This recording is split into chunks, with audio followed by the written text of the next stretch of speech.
पिछले एपिसोड में हमने देखा कि कैसे साकुता को पता चलता है कि सोको को दिल की बीमारी है और उसे बचाने का सिर्फ एक ही रास्ता है, साकुता को मरना पड़ेगा। साकुता खुद को मारने की कोशिश करता है पर चीजें हमेशा वैसे नहीं जाती जैसा हम चाहते हैं। साकुता को बचाने के लिए माई बीच में आ जाती है, जिसके चलते माई का एक्सीडेंट हो जाता है और उसकी मौत हो जाती है। अगर आपने पिछला एपिसोड नहीं देखा है तो उसका लिंक आपको डिस्क्रिप्शन में मिल जाएगा। एपिसोड की शुरुआत में हम साकुता को देखते हैं जो कि अस्पताल से घर लौट रहा होता है। साकुता को देख ऐसा लग रहा था जैसे आज वो अपना सब कुछ खो चुका है।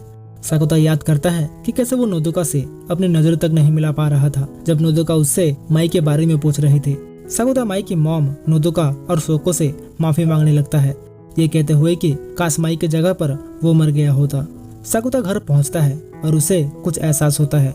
वो अपने चेस्ट पर लगे घाव को देखता है जो कि अब मिट चुका होता है। साकुता को ये देख यकीन हो जाता है कि भविष्य अब बदल चुका है। साकुता खुद से कहने लगता है कि वो किसी को भी नहीं बचा पाया, ना माई और ना ही सोको, वो किसी को भी नहीं बचा पाया।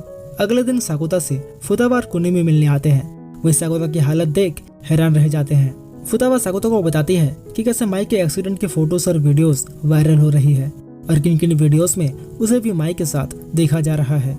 फुताबा कहती है कि अभी यहाँ रहना ठीक नहीं होगा, मीडिया वाले कभी भी यहाँ पहुँचते होंगे, हमें जल्द से जल्द यहाँ से निकलना होगा। साकुता ये सुनकर पूछता है कि वे कहाँ जा रहे हैं। इस पर फुताबा साकुता से कहती है कि जब तक चीजें शांत नहीं हो जाती तब तक वो उसके घर पर रुक सकता है। सीन चेंज होता है और हमें माई का फ्यूनरल दिखाया जाता है जहाँ साकुता को छोड़कर बाकी सब आए होते हैं। माई को मरे हुए 4 दिन बीत चुके हैं। वहीं साकुता अभी भी फुताबा के घर पर रुका हुआ है। साकुता टीवी पर न्यूज दिख रहा होता है। हर चैनल पर सिर्फ माई की ही खबरें दिखाई जा रही थी। एक चैनल पर माई का इंटरव्यू दिखाया जा रहा था जहाँ रिपोर्टर माई से पूछती है कि उसने अपने से छोटे लड़के पर ऐसा क्या जादू कर दिया जो वो उनके प्यार में पड़ गया। माई ये सुनकर कहती है कि वो कोई जादूगरनी तो नहीं है पर साकुता के लिए उसका प्यार सबसे ऊपर है। साकुता ये सुनकर रोने लगता है। साकुता पूरी तरह से टूट चुका था। उसे हर पल माई की यादें सताने लगी थी। वो बस माई को सिर्फ एक बार देखना चाहता था। साकुता बीच पर जाता है और वो रोते हुए भगवान से माई को मांगने लगता है। वो कहता है कि वो बस माई को जिंदा देखना चाहता है और इसके लिए वो कुछ भी करने को तैयार है।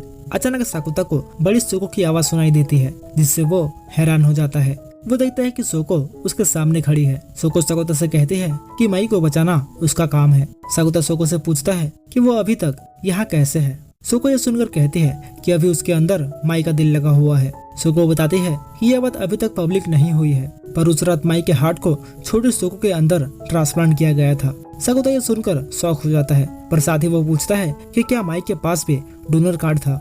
सोको हाँ कहती है और वो साकुता को अपने साथ चलने के लिए कहती है। साकुता पूछता है कहाँ, जिस पर सोको कहती है हम माई को बचाने के लिए पास्ट में जाएंगे। साकुता ये सुनकर हैरान हो जाता है और तभी सीन चेंज होता है। सोको साकुता को उसके स्कूल में लेकर आई होती है और वो उसे नर्सेस ऑफिस में ले जाती है। साकुता ये देखकर पूछता है कि हम यहाँ क्या कर रहे हैं। सोको बताती है कि पास्ट में जाने के लिए उन्हें एक बेड की जरूरत पड़ेगी। सोको साकुता को एक ड्रिंक पीने के लिए देती है और उससे बताने लगती है कि कैसे इस दुनिया में पास्ट, प्रेजेंट और फ्यूचर एग्जिस्ट करते हैं और कैसे वो फ्यूचर से आई है। साकुता ये सुनकर सोको से पूछता है कि क्या ये आपके एडोलेसेंट सिंड्रोम की वजह से होता है। सोको हाँ कहती है। साथ ही वो बताती है कि कैसे छोटी सोको अपने भविष्य को लेकर चिंतित थी, इसलिए उसे एडोलेसेंट सिंड्रोम हुआ। सोको आगे कहती है कि ये पल जो अभी वो उससे बातें कर रही है ये प्रेजेंट नहीं है। साकुता यह सुनकर हैरान हो जाता है। वहीं सोको साकुता को बताती है कि यह उसकी वजह से ही हुआ है। सोको आगे बताती है कि कैसे छोटी सोको के लिए भी एक ऐसा समय आया था जब वो अपने भविष्य को स्वीकार नहीं कर पाई थी, जिसके चलते वो समय में पीछे चली गई थी और वो अपने भविष्य को बदलने की कोशिश कर रही थी। सोको साकुता को अपना वो पल याद करने के लिए कहती है जब वो भी अपने भविष्य को स्वीकार नहीं कर पाया था। साकुता माई को याद करता है जब वो उससे रोते हुए अपने साथ रहने के लिए कह रही थी और साकुता फैसला किया था कि वो मरना नहीं चाहता है और वो हमेशा माई के साथ रहना चाहता है। सोको साकुता को इसे स्वीकार करने के लिए कहती है, ये कहते हुए कि अगर वो ऐसा करता है तो ये पल उसके लिए फ्यूचर बन जाएगा और वो प्रेजेंट यानी पास्ट में जा पाएगा और माई को बचा पाएगा। साकुता ये सुनकर सोको से कहता है कि वो माई को खुश देखना चाहता है, वो हमेशा माई के साथ रहना चाहता है पर साथ ही साकुता सोको से माफी मांगता है, ये कहते हुए कि वो उसके लिए कुछ भी नहीं कर सकता पर वो चाहता है कि सोको जिंदा रहे। वो चाहता है कि सोको अपनी जिंदगी अच्छे से जिए। साकुता सोको से कहता है कि वो माई को खुश देखना चाहता है, इसलिए वो अब सोको के लिए कुछ भी नहीं कर पाएगा। सुको ये सुनकर रोने लगती है। वहीं साकुता बेहोश होने लगता है। सुको ये देखती है और कहती है कि उसका ड्रिंक काम कर गया। साथ ही वो साकुता को बताती है कि जब वो प्रेजेंट में लौटेगा तो उसे एक ऐसे व्यक्ति को ढूंढना होगा जो उसे देख सकता है। सुको साकुता को गुड नाइट कहती है और साकुता बेहोश हो जाता है। सीन चेंज होता है और हम साकुता को देखते हैं जो कि अपनी आंखें खोलता है और खुद को स्कूल के नर्सेस ऑफिस में सोया पाता है। साकुता सबसे पहले डेट और टाइम चेक करता है और उसे यकीन हो जाता है कि वो पास्ट में पहुंच चुका है। आज है 24 दिसंबर। साकुता देखता है कि सामने से कुनिमी आ रहा है। वो उससे बात करने की कोशिश करता है लेकिन उसे एहसास होता है कि कुनिमी उसे देख नहीं पा रहा है। साकुता सुको की कई बातें याद करता है कि कैसे उसे सबसे पहले एक ऐसे व्यक्ति को ढूंढना होगा जो उसे देख सकता है, वरना उसका अस्तित्व साबित नहीं होगा। साकुता तुरंत फुतावा से मिलने जाता है पर फुतावा भी उसे देख या सुन नहीं पा रही होती है। साकुता फुतावा का फोन इस्तेमाल करने की कोशिश करता है पर वो उसे भी इस्तेमाल नहीं कर पाता। साकुता को माई का प्लान याद आता है और वो भी एक बनी कॉस्ट्यूम पहन लेता है और स्टेशन पर आने जाने वाले लोगों से बात करने की कोशिश करने लगता है। साकुता बहुतों से मदद मांगता है पर कोई भी उसे देख या सुन नहीं पा रहा होता है। साकुता सभी से विनती करने लगता है ये कहते हुए कि उसे माई को बचाना है, इसलिए प्लीज कोई तो उसकी ओर देखो, पर कोई भी उसकी बातें नहीं सुन पा रहा होता है। साकुता बहुत ही परेशान हो जाता है और वो नीचे गिर जाता है जिसके चलते उसका बनी हेड खुल जाता है। वही साकुता उसे फिर से पहनने के लिए आगे बढ़ता है और तभी उसे टोमई की आवाज सुनाई देती है जो उससे कह रही थी कि वो यहाँ ऐसे कॉस्ट्यूम में क्या कर रहा है। साकुता तोमई को देख हैरान हो जाता है। वो उससे पूछने लगता है कि क्या वो उसे देख सकती है। तोमई हाँ कहती है। साकुता ये सुनकर तोमई को छूने की कोशिश करने लगता है और तभी सीन चेंज होता है। हम साकुता और तोमई को देखते हैं। तोमई बताती है कि उसने आज सुबह एक सपना देखा था जिसमें साकुता ट्रेन स्टेशन पर था और वो बहुत ही परेशान लग रहा था। तोमई कहती है कि ये बात उसे बहुत ही परेशान कर रही थी, इसलिए आज वो यहाँ चली आई। साकुता ये सुनकर तोमई को शुक्रिया कहता है और साथ ही वो उससे एक और मदद मांगता है। साकुता तोमई से कहता है कि वो खुद से बात करना चाहता है। तोमई ये सुनकर थोड़ी कंफ्यूज हो जाती है और तभी सीन चेंज होता है। हम तोमई को देखते हैं जो कि अब दूसरे यानी प्रेजेंट के साकुता के साथ होती है। वो ये सब देखकर हैरान हो जाती है। वहीं साकुता तोमई से कहता है कि वो दूसरे साकुता से उसकी बात कराए। दोनों बातें करते हैं और साकुता उससे बता देता है कि कैसे वो फ्यूचर से आया है। वहीं दूसरा साकुता ये सुनकर पूछता है कि वो जिंदा कैसे है। इस पर साकुता बताता है कि कैसे माई ने उसे अपनी जान देकर बचाया है और इस बार वो माई को बचाने आया है। साकुता दूसरे साकुता से कहता है कि वो आज माई से मिलने ना जाए, वरना एक्सीडेंट में उसकी जगह पर माई मारी जाएगी। दूसरा साकुता ये सुनकर पूछता है कि क्या उसने सोचा है कि अगर वो नहीं गया तो छोटी सुको का क्या होगा।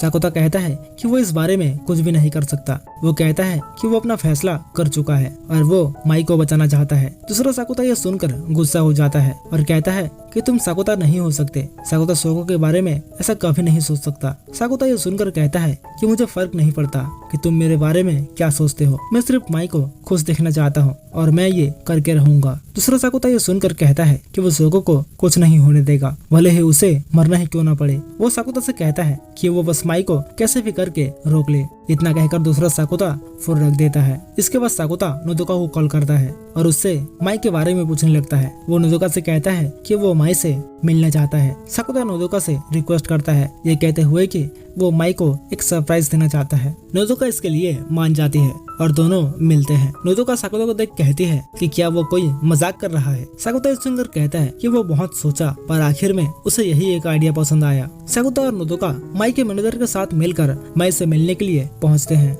हम माई को देखते हैं जो कि एक गहरी सोच में डूबी होती है और तभी उससे मिलने नोदोका आती है। माई नोदोका को देख चौंक जाती है। वही नोदोका माई से कहती है कि वो उसके लिए एक क्रिसमस प्रेजेंट लेकर आई है। नोदोका साकुता को माई से मिलाती है। वही माई ये देखकर खुश हो जाती है और वो नोदोका और मैनेजर को वहाँ से जाने के लिए कहती है। उनके जाने के बाद माई साकुता से पूछती है कि वो उसे कब तक खड़ा रहेगा, क्या वो इसलिए फ्यूचर से आया है। साकुता ये सुनकर शॉक हो जाता है। वही माई साकुता का मास्क हटाती है। साकुता माई को अपने सामने देख रोने लगता है। माई साकुता को देख कहती है कि वो बहुत ही खुश है ये जानकर कि वो उसे बचाने में कामयाब रही। साकुता ये सुनकर हैरान हो जाता है। वो माई से कहता है तो आप शुरू से ही मुझे बचाना चाहती थी। माई ये सुनकर साकुता से कहती है कि वो सोच भी नहीं सकता कि वो उससे कितना प्यार करती है। माई साकुता को देखने लगती है ये कहते हुए कि वो भविष्य से आया है पर वो बिल्कुल भी नहीं बदला है। साकुता बताता है कि कैसे वो सिर्फ 4 दिन पहले से ही आया है। माई ये सुनकर मुस्कुराती है और कहती है कि उसे दूसरे साकुता से मिलने जाना है। साकुता ये सुनते ही माई को रोकने की कोशिश करने लगता है, जिससे माई गुस्सा हो जाती है। वो कहती है कि अगर वो नहीं गई तो साकुता खुद को मार लेगा और वो कभी भी ऐसा नहीं होने देंगी। साकुता माई को गले लगा लेता है और उससे विनती करता है, ये कहते हुए कि अगर उसे कुछ हो गया तो वो खुद को कभी माफ नहीं कर पाएगा। वो कहता है कि वो माई को कुछ भी नहीं होने देगा और रही बात उसकी तो वो अपने आप को बचाने के लिए खुद ही कुछ सोच लेगा। माई ये सुनकर साकुता से पूछते हैं कि क्या वो ये कर पाएगा। साकुता कहता है कि वो फैसला कर चुका है और वो चाहता है कि माई बस उसके लौटने तक का इंतजार करे। साकुता आगे कहता है कि सोको को ना बचा पाने के गम से वो बहुत ही दुखी हो जाएगा, लेकिन अगर उसके साथ उसके पास माई होगी तो वो अपने सारे दुख और दर्द भूल जाएगा। साकुता माई से प्रॉमिस करता है, ये कहते हुए कि वो माई को इस दुनिया की सारी खुशियां लाकर देगा। इसलिए वो चाहता है कि माई बस यहाँ उसके वापस लौटने तक का इंतजार करे। माई मान जाती है। साथ ही वो कहती है कि उसे कोई खुशियां नहीं चाहिए, वो बस हमेशा साकुता के साथ रहना चाहती है। माई साकुता से कहती है कि वो उसका इंतजार करेंगे। सीन चेंज होता है और हम सोको को देखते हैं जो कि इनोजुमा की ओर जा रही होती है और तभी वो साकुता को देखती है। सोको साकुता को बनी कॉस्ट्यूम में देख चौंक जाती है। साकुता सोको से मिलता है और दोनों कुछ देर बातें करते हैं। साकुता सोको को बता देता है कि वो भविष्य से आया है। वहीं सोको ये सुनकर साकुता से माफी मांगती है, ये कहते हुए कि जरूर वो फेल हो गई होगी। साकुता सोको को शुक्रिया कहता है, ये कहते हुए कि अगर वो नहीं होती तो आज वो यहाँ नहीं होता। साकुता सोको का हाथ पकड़ता है और कहता है कि वो सोको को कभी नहीं भूलेगा। सोको ये सुनकर साकुता से पूछती है कि क्या उसे पता है कि लोग अक्सर समय के साथ अपने दुख और दर्द क्यों भूल जाते हैं। साकुता कहता है, पर मैं आपको कभी नहीं भूलूंगा। सोको कहती है कि लोग अक्सर अपनी दुख भरी यादों को भूलना चाहते हैं, इसलिए वो समय के साथ सब कुछ भूल जाते हैं। साकुता ये सुनकर कहता है, फिर तो मेरे पास आपको भूलने की कोई वजह नहीं है। साकुता कहता है कि सोको उसकी पहली क्रश है और पहला प्यार भी, इसलिए वो उसे कभी भी नहीं भूल पाएगा। सोको ये सुनकर हैरान हो जाती है। वहीं साकुता कहता है कि अब मेरे जाने का समय हो गया है। सोको साकुता को बनी कॉस्ट्यूम पहनने में मदद करती है। वहीं साकुता उसे अलविदा कहता है और वहाँ से चला जाता है। साकुता देखता है कि सामने से दूसरा साकुता भागते हुए आ रहा है और उसे वो कार बस टक्कर मारने ही वाली है। साकुता भागते हुए उसके पास जाता है और दूसरे साकुता को धक्का दे देता है, जिससे वो दूसरा साकुता बच जाता है और साकुता कहीं गायब हो जाता है। एक्सीडेंट के बाद साकुता उठता है और वो देखता है कि उसके सामने एक बड़ी कॉस्ट्यूम पड़ा हुआ है। उसे समझ आ जाता है कि उसे किसने बचाया है। साकुता देखता है कि सोको भी अब गायब हो चुकी है। साकुता ये देखकर रोने लगता है, ये कहते हुए कि वो सोको से उसका भविष्य छीन लिया, पर उसके पास और कोई रास्ता नहीं था। साकुता रोते हुए घर लौटता है। घर पहुंचकर साकुता देखता है कि माई उसका घर के बाहर इंतजार कर रही है। दोनों साथ में घर के अंदर जाते हैं और सीन चेंज होता है। आज है 25 दिसंबर। माई साकुता के लिए ब्रेकफास्ट बनाती है और उसे उठाने लगती है। साकुता उठ जाता है और माई को स्कूल यूनिफॉर्म में देख पूछता है कि वो छुट्टियों में भी स्कूल क्यों जा रही है। माई बताती है कि वो काम के चलते कल एब्सेंट थी, इसलिए आज वो अपना रिपोर्ट कार्ड लेने जा रही है। साकुता ये सुनकर वो भी माई के साथ स्कूल चला जाता है। स्कूल पहुंचकर साकुता फुतावा से मिलता है। वहीं फुतावा साकुता को देख रोने लगती है। वो कहती है, मुझे लगा मैं फिर कभी तुम्हें नहीं देख पाऊंगी। फुतावा साकुता से पूछती है कि कल क्या हुआ था, जिस पर साकुता कहता है कि कल बहुत कुछ हुआ, इसलिए उसे समझ नहीं आ रहा है कि वो कहां से शुरू करे। स्कूल के बाद साकुता अपने पार्ट टाइम जॉब पर जाता है, जहां वो तोमोई से मिलता है। तोमोई साकुता से पूछती है कि वो कौन सा साकुता है, जिस पर साकुता कहता है कि वो दोनों ही है। वो बताता है कि वो दोनों एक हो गए थे। सीन चेंज होता है और हम कायदे को देखते हैं, जो कि अपने ग्रैंड पेरेंट्स के यहाँ से वापस लौट चुकी होती है। वहीं माई और नोदोका भी घर पर मौजूद होते हैं। साकुता देखता है कि नोदोका आज माई से कुछ ज्यादा ही चिपक रही है। वो नोदोका से इसकी वजह पूछता है। वहीं माई बताती है कि नोदोका ने आज सुबह एक सपना देखा था, जिसमें मेरा एक कार से एक्सीडेंट हो गया था। साकुता ये सुनकर हैरान हो जाता है, पर साथ ही वो कहता है कि वो आज के लिए नोदोका को माई से चिपकने की परमिशन दे रहा है। नोदोका ये सुनकर गुस्सा हो जाती है और साकुता से कहती है कि उसे उसके परमिशन की कोई जरूरत नहीं है। अगले दिन साकुता और माई छोटी सोको से मिलने जाते हैं, पर सोको अभी भी आईसीयू में होती है। साकुता सोको का वही होमवर्क देखता है और वो शौक हो जाता है, क्योंकि उसमें जो लिखा था वो अब मिट चुका होता है। घर पहुंचकर साकुता फुतावा को कॉल करता है और उससे पूछता है क्या सोको का एडोलेसेंट सिंड्रोम अभी भी जारी है। साकुता कहता है कि वो एलिमेंट्री स्कूल की सोको है, जो अपने होमवर्क को लिख और मिटा रही है, क्योंकि उसे अपने भविष्य की चिंता है। इसका मतलब एडोलेसेंट सिंड्रोम एलिमेंट्री स्कूल की सोको को है। फुताबा यह सुनकर साकुता से पूछती है कि उसे पता है कि वो क्या बात कर रहा है। साकुता बताता है कि हम अभी प्रेजेंट में नहीं हैं बल्कि फ्यूचर में हैं। अगर हम किसी तरह एलिमेंट्री स्कूल के सोको को बचा लेते हैं तो अभी की सोको भी बच जाएगी। फुताबा यह सुनकर कहती है कि ये जितना कहने में आसान लग रहा है उतना है नहीं। ये कोई एक्सीडेंट नहीं है जिसे हम रोक सकते हैं और हम पास्ट में जाकर भी कुछ भी नहीं कर सकते। सोको को बचपन से ही दिल की बीमारी है। साकुता यह सुनकर नदुका की बातें करने लगता है कि कैसे वो कल एक सपना देखी थी जिसमें माई का एक्सीडेंट हो जाता है। साकुता कहता है कि अगर हम भविष्य को बदलते हैं तो जो भविष्य बदला है वो एक सपने के रूप में हमारे करीबी लोगों को दिखाई देने लगता है। फुताबा यह सुनकर बताती है कि कैसे उसने भी एक सपना देखा था जिसमें वो एक दुखी साकुता को अपने घर लेकर आई थी। फुताबा कहती है कि अगर हम अभी के साकुता की मेमोरीज को 3 साल पहले वाले साकुता को भेजते हैं तो फिर भी कुछ नहीं बदलेगा। फुताबा आगे कहती है कि अगर हम एलिमेंट्री स्कूल के सोको को किसी तरह से ठीक कर देते हैं तो उसका एडोलेसेंट सिंड्रोम भी ठीक हो जाएगा। इसका मतलब तुम कभी भी सोको से बीच पर नहीं मिलोगे, और अगर तुम सोको से नहीं मिलोगे तो तुम मिनेगाहारा हाई स्कूल में एडमिशन नहीं लोगे, और तुम एडमिशन नहीं लोगे तो तुम मुझसे, कुनेमी से या फिर माई से कभी नहीं मिल पाओगे। फुताबा साकुता से पूछती है कि क्या वो ये सब खोने के लिए तैयार है। साकुता नहीं कहता है। कुछ दिनों बाद साकुता को अस्पताल से एक कॉल आता है। ये कॉल सोको के मॉम की तरफ से था। सोको की मॉम साकुता से एक रिक्वेस्ट करती है, ये कहते हुए कि क्या वो सोको से मिलने आ सकता है। वो बताती है कि सोको के पास ज्यादा समय नहीं बचा है। साकुता ये सुनकर दुखी हो जाता है। सीन चेंज होता है और हम माई और साकुता को देखते हैं जो कि साथ में सोको से मिलने जा रहे होते हैं। साकुता माई से कहता है कि वो सच में सोको के लिए कुछ करना चाहता है। माई सुनकर कहती है कि उसे ये बात पहले से पता है। माई साकुता से कहती है कि अगर वो पास्ट चेंज करना चाहता है तो वो कर सकता है। माई कहते हैं कि वो भी साकुता को खुश देखना चाहती है और उसकी खुशी के लिए वो कुछ भी करने को तैयार है। माई को यहाँ पता है कि अगर साकुता पास्ट चेंज करता है तो शायद वो कभी भी नहीं मिल पाएंगे। माई साकुता से पूछती है कि क्या हम फिर से मिलेंगे। साकुता हाँ कहता है। माई पूछती है तो क्या तुम फिर से अपने प्यार का इजहार करोगे। साकुता हाँ कहता है। माई ये सुनकर साकुता का हाथ पकड़ती है। वहीं साकुता माई से प्रॉमिस करता है, ये कहते हुए कि वो उसे फिर से ढूंढ लेगा। माई ये सुनकर कहती है कि वो उसका इंतजार करेंगे। दोनों अस्पताल पहुंचते हैं। साकुता सोको से मिलने जाता है। सोको साकुता को देख खुश हो जाती है। सोको साकुता को उसे रोज देखने आने के लिए शुक्रिया कहती है। साथ ही वो साकुता को अपने एक सपने के बारे में बताने लगती है। सोको कहती है कि वो एक अजीब सा सपना देखी जिसमें वो हाई स्कूल में थी और वो बीच पर साकुता से मिली। सोको कहती है कि साकुता बहुत ही परेशान लग रहा था और वो उसे चीयर अप करने की कोशिश कर रहे थे। वो आगे कहती है कि इसके बाद वो कॉलेज में थी और वो साकुता के घर पर रुकी हुई थी। सोको वही सारी बातें कर रही थी जो बड़ी सोको और साकुता के बीच हुआ था। साकुता ये सब सुनकर हैरान हो जाता है। वो सोको से कहता है कि यह सब कोई सपना नहीं है, ये सब सच में हुआ था। सोको ये सुनकर साकुता की ओर देखती है और वो बड़ी सोको की तरह बातें करने लगती है। साकुता ये देखकर शौक हो जाता है। वही सोको कहती है कि अब उसे सब पता चल गया है। साकुता सोको से कहता है कि वो पास्ट में जाएगा और उसे ठीक करने की कोशिश करेगा। सोको ये सुनकर कहती है कि अगर वो पास्ट में जाता भी है तो उसकी बीमारी इतनी आसानी से ठीक नहीं होगी। सोको साकुता से माफी मांगती है, यही कहते हुए कि वो जब से उससे मिली है तब से वो उसे बस दुख और दर्द के सिवाय कुछ भी नहीं दी है। साकुता ये सुनकर सोको से कहता है कि इसमें उसकी कोई भी गलती नहीं है। वही सोको आगे कहती है कि इस बार वो सब ठीक कर देगी। वो इस बार एक ऐसा भविष्य बनाएगी जिसमें वो साकुता से कभी नहीं मिलेगी। साकुता ये सुनकर सोको से ऐसा ना करने के लिए कहने लगता है। साकुता सोको को हाथ पकड़ता है और कहता है कि वो गलत सोच रही है।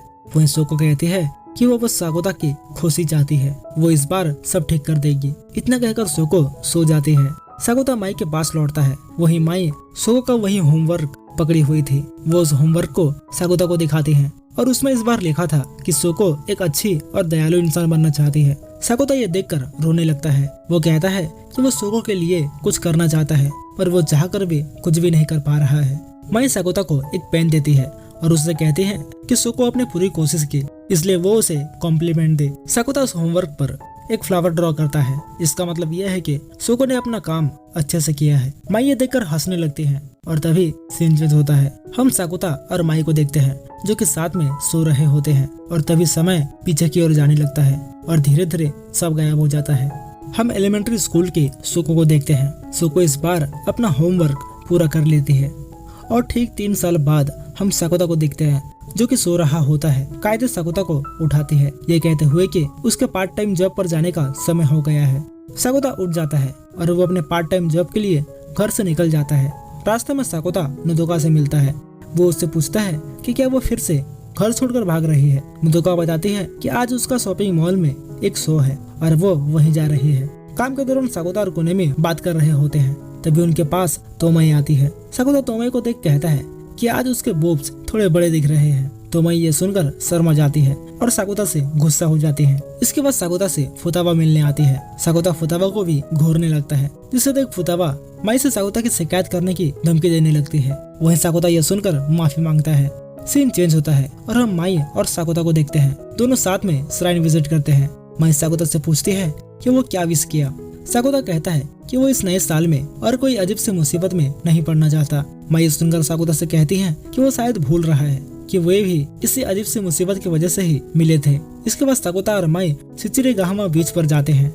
माई साकोता से पूछती है कि उसे समंदर इतना पसंद क्यों है। साकोता सुनकर कहता है कि उसे माई पसंद है। माई साकोता से उस लड़की के बारे में पूछने लगती है जिसे वो अक्सर अपने सपने में देखता है। माई साकोता से पूछती है कि क्या वो इसी बीच पर उस लड़की से मिला था। साकोता हाँ कहता है। साथ ही वो कहता है कि यह सब सिर्फ मेरे सपने में ही हुआ था और आज तक मैं उस लड़की से कभी नहीं मिला हूँ। साकोता माई से पूछता है कि उसे ये बीच इतना पसंद क्यों है। माई बताती है कि यहाँ उसका एक मूवी शूट हुआ था। माई बताती है कि कैसे ये मूवी एक ऐसी लड़की के बारे में था जिसे दिल की बीमारी थी और वो अपने डोनर का इंतजार कर रही थी। माई कहती है कि जब उसे इस मूवी का ऑफर आया था तो पता नहीं क्यों वो इसे मना नहीं कर पाई थी। माई कहती है कि वो दिल के मरीजों के लिए कुछ करना चाहती थी। ये मूवी उसके लिए ऐसा ही था जैसे लोग अपने पैसे दान करते हैं। साकोता कहता है कि वो भी इस मूवी को देखा था और ये मूवी सच में बहुत ही इमोशनल थी।